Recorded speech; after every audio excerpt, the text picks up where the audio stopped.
Hello and welcome to part 27 of my Hogwarts MOC series. For anybody who's been wondering where I've been and who missed the announcement at the end of my last video, I've been on holiday for a bit. It's coincided with a heat wave here in the UK. Yes, I know in some countries it really wouldn't be considered a heat wave, but if you didn't know, it's normally quite cold in the UK, so it's been very nice and warm over the past week and seems to have ended just at the time that we got home. So I am now back and keen to get on with some more videos and more reviews and especially building my Hogwarts. So the last couple of videos that I did were obviously the Q&A and the giveaway. So thank you to everybody who participated in that in whatever way. They were really fun to make and thank you for all the great feedback. But before then, we did the Ravenclaw common room, which is just down here. So today we're going to continue with Ravenclaw House by doing the Ravenclaw dormitories. Now, the space I've got available for them is this floor here, directly above the common room, and also this space inside the spire of the tower. Both of these spaces are quite limited, and I was at a little bit of a loss as to what to do with them. I originally designed some beds which were 4 posters in the same style as the Gryffindor ones, and they were 4 studs wide. Now, if you carefully examine the interior, particularly of this floor, you will notice it has got 8 studs of width available. So 2 4-poster beds were unfortunately going to leave absolutely no room for people to get into them. I did debate about doing maybe a single 4-poster bed here and then some desks to the side and then the same thing up in here, but then you run into the problems of headroom. There isn't really much inside the spire. I originally wasn't going to do anything inside here. I was going to just use more slopes to brick it up essentially, but I thought that's a bit of a waste, so I will try and get some more of the dormitories in there. You can pretend that one of them's the girls, one of them's the boys. So what I've settled on in the end is some beds which are 3 studs wide. Now these were inspired by the beds from the hospital wing floor in the Hogwarts clock tower set, so I've used a similar sort of build but given it my own style and flavour, as it were. So today what we're going to be doing is building those beds and some furniture to go in between them, little bedside tables, and also some curtains to go up on the window at the back in there. So let's get on and build one of those beds. Since these are quite small builds, I thought I would show you how I've made them. It's sort of an extension of that previous video I did with the Hogwarts furniture.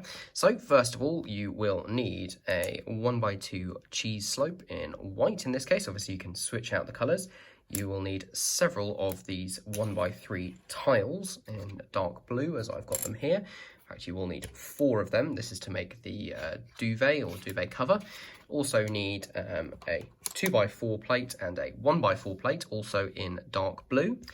You will need a 2x6 plate in reddish brown, a 1x6 plate in reddish brown, a 1x3 plate in white, a 1x3 jumper plate, a 1x3 tile in reddish brown, 4 1x1 plates in reddish brown, and a 1x3 brick in reddish brown. Now this is all to make one bed.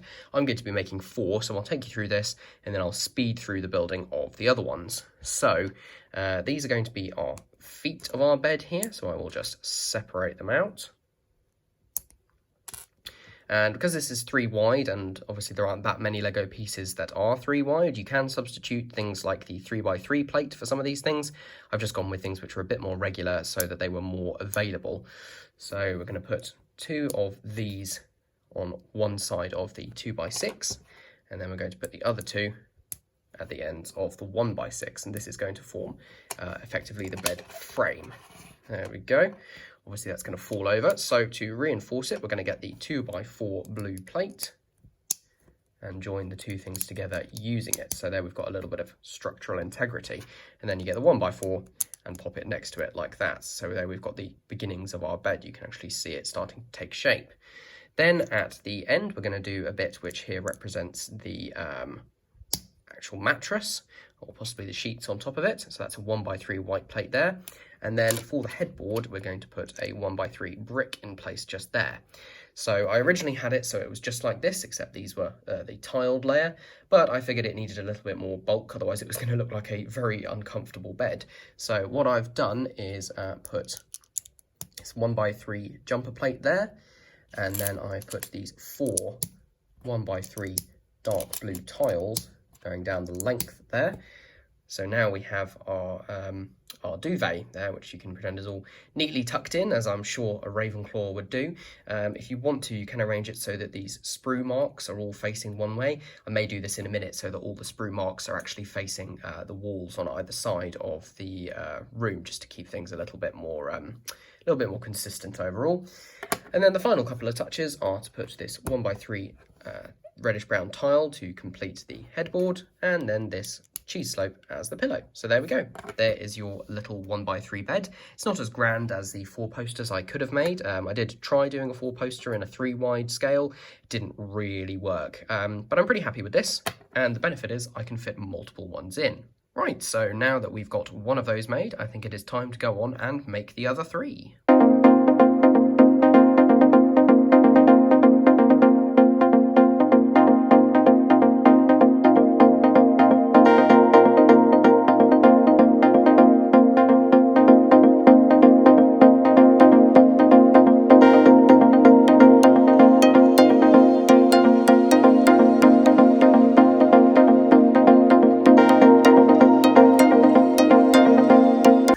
And there we go, that is 4 beds all complete.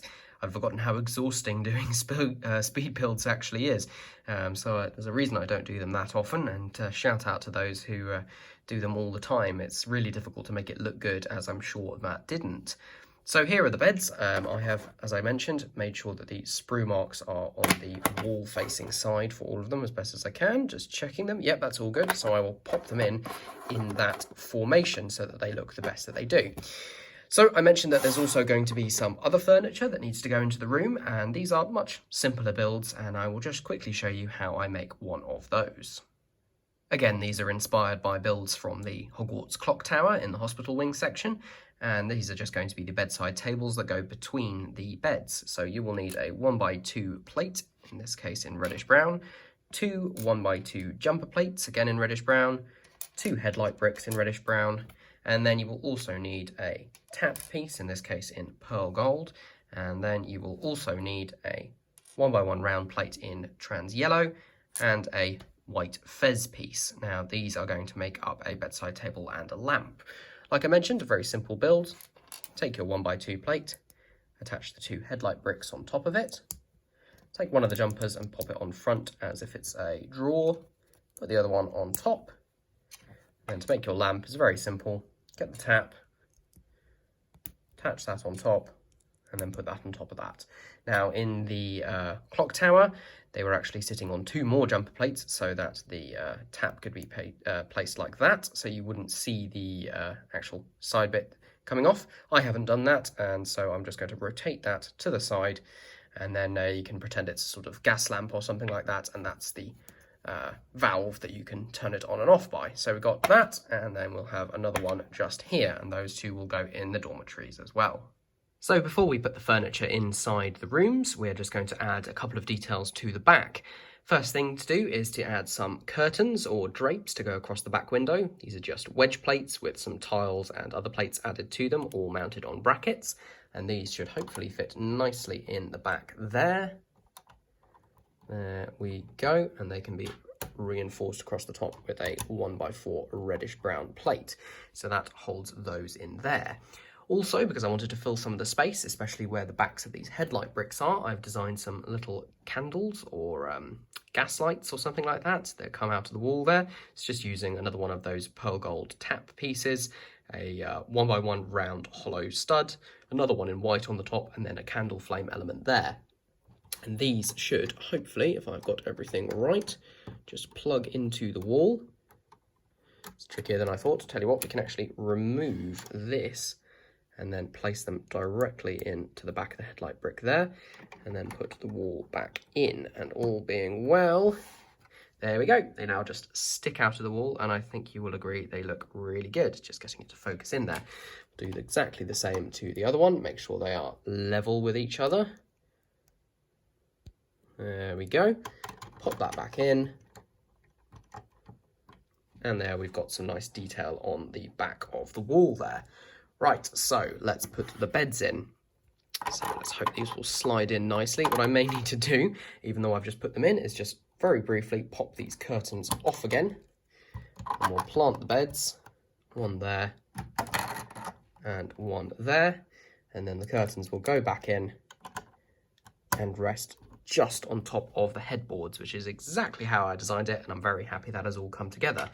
And then we will put one of the bedside tables between them like that.